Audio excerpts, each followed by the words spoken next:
Hi folks, welcome back to the channel. If you're new to the channel, my name's Craig Neeson. This is Craig Neeson Photography, and we travel around usually Missouri and Kansas and sometimes Iowa doing landscape photography. I sound like I'm out of breath because we're out this morning doing a little bit of reconnaissance for this afternoon's shoot, and we're in this area that we kept driving by in Paladero Canyon State Park in Texas that looked intriguing, and our morning shoot really didn't go as planned. We had I had gone through GAIA maps and used satellite imagery to try to find us a trail down to some old wooden structures that are on one of the plateaus, and we hiked not even a third of that trail and got down there, and the ledge had just sloughed off at one point, so there was no trail to get down to it. So this is kind of our plan B, our backup plan for the day, was just to drive around and see if there was anything that was interesting.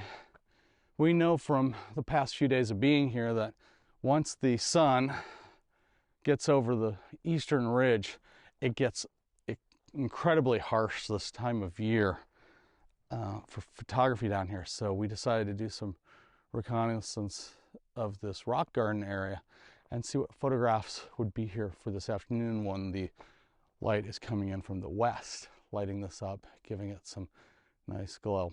Don't think we're gonna get any clouds today, but that's what we're up to this morning. So here are some of the compositional choices that I found that morning on our walk with Shawn and Corinne from Travels of Red Rover.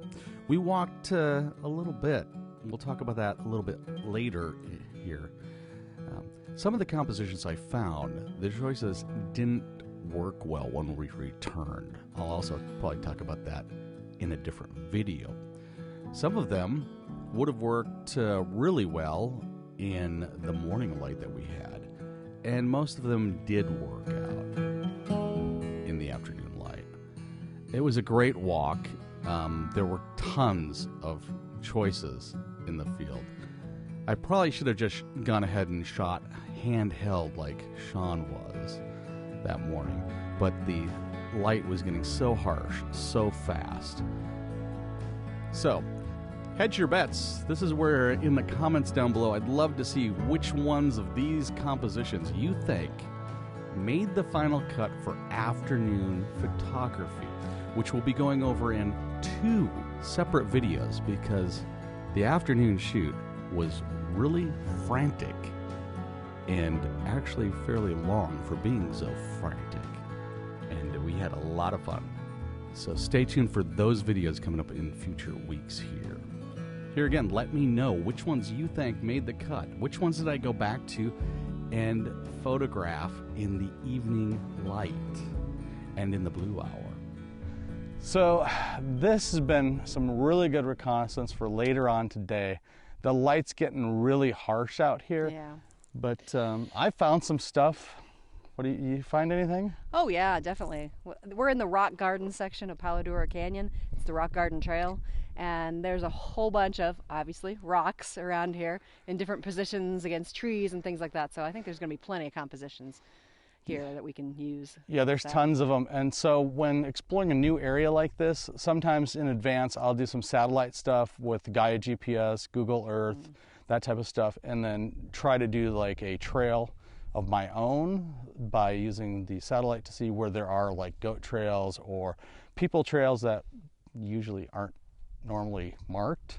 And I'll lay out a trail on GAIA, load it on the phone, and then we'll follow it. We tried that earlier this morning, like I said earlier, and that didn't go to plan because the cliff face had literally sheared off and the trail was gone. Yeah.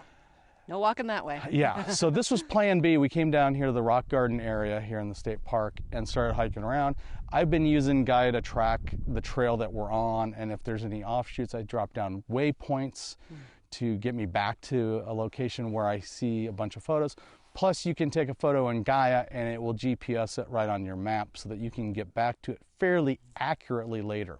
Also, if I drop a camera for like a time lapse in the field, I'll put a waypoint where that camera is so that I know I can get back to it and pick it up. Yep. Yeah, don't want to lose a $500 GoPro.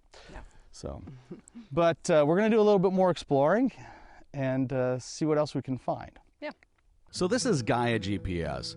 Keep in mind, this is not a sponsored video by any means. It's just a product that I believe in, I use thoroughly and a lot in the field, and also in planning some of our explorations of areas.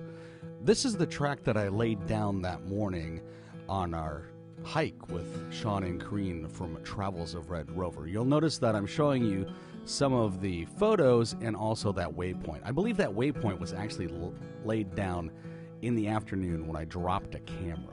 When I drop cameras in the field, I tend to find areas where I can hide the camera in a formation so that no one else walks into view.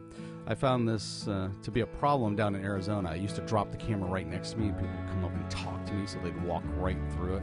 And then I'd have to cut the time lapse up, which makes for more work. Plus, I just didn't want people in a lot of my time lapses. So we didn't walk the whole rock garden trail that morning. We walked a good portion of it. And you'll notice that most of these photo points are lower on the trail. We walked farther up. The farther up we got, the views were more of the canyon rim. Well, thanks for coming along with us on this reconnaissance mission this morning. We're trying to find places to photograph this afternoon. We spent some time here on the rock garden trail. Shawn, what were your thoughts? It's a lovely trail. The only thing I was a little disappointed was I was expecting it to have a little bit more incline to it, and it was pretty flat. Shawn's joking. What is the elevation, Corinne? Was it like 500 feet total if we went to the top? 600 to the top, I believe, and we Yeah. did 1 mile out of 2.5. Yeah. So out and back a little bit over 2 miles because we kept doing little offshoots looking for different compositions and stuff. Yeah. And I've gone through that a little bit in the video on how I use Gaia to tag the photo locations and also pre-scout locations. So if you made it this far, thanks for putting up with this reconnaissance video and very limited photos video. I think it helps everybody to know the process of trying to find new locations, especially when you're not familiar with the location in general.